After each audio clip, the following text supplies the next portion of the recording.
She's little more stable. ഇന്നലെ വന്നേക്കാളും stable ആണ്. അപ്പോൾ രണ്ട് ദിവസത്തേക്ക് കുഴപ്പമുണ്ടാവില്ല. ഇരിക്കാൻ പറ്റില്ല, കിടന്നു പോകേണ്ടി വരും. നമ്മുടെ ഈ സ്ട്രെച്ചറിൽ കൊണ്ടുപോകേണ്ടി വരും. അതാണ് ഇതിൽ ഏറ്റവും സങ്കടമായിട്ടുള്ള കാര്യം. അമ്മയ്ക്ക് ഇപ്പോഴും അറിയില്ല അച്ഛൻ മരിച്ചു എന്നുള്ള കാര്യം.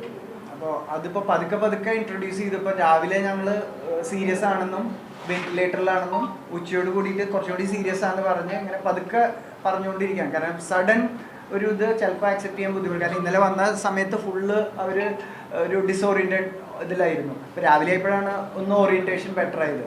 ഈ പെർട്ടിക്കുലർ സംഗതി പതുക്കെ പറഞ്ഞുകൊണ്ടിരിക്കുകയാണ്. ഏതാ? ഷൈൻ്റെ കാര്യത്തിലല്ല, ഷൈൻ്റെ father. Shine is okay, Shine is stable, കുഴപ്പമില്ല. ഷൈൻ അറിയാം. അമ്മയാണ് കുറച്ച് അൺസ്റ്റേബിൾ ആയിട്ടുള്ളത്.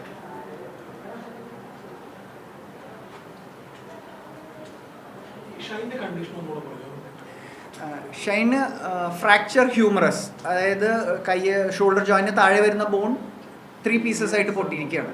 അത് ക്ലോസ് ഫ്രാക്ചറാ, പുറത്തെ മുറിവൊന്നുമില്ല. അതുമേ നമ്മൾ പ്ലാസ്റ്റർ ആയിട്ടിരിക്കുന്നത് ഇപ്പോൾ. പിന്നെ സ്പൈനിൽ ചെറിയൊരു ഫ്രാക്ചർ ഉണ്ട്, ട്രാൻസ്വേഴ്സ് പ്രോസസ് എന്ന് പറയും. ചെറിയ ബോണിൻ്റെ ചെറിയൊരു അറ്റം മാത്രം, മേജർ ഇഞ്ചുറി അല്ല, പക്ഷേ ചെറിയൊരു ഇഞ്ചുറി ഉണ്ട്, ബാക്കിനും ഉണ്ട്. 6 വീക്സ് റെസ്റ്റ് വേണം. പക്ഷേ പുള്ളിക്ക് എനിക്ക് നടക്കാനൊന്നും കുഴപ്പമുണ്ടാവില്ല, എണീറ്റേക്ക് നടക്കാം.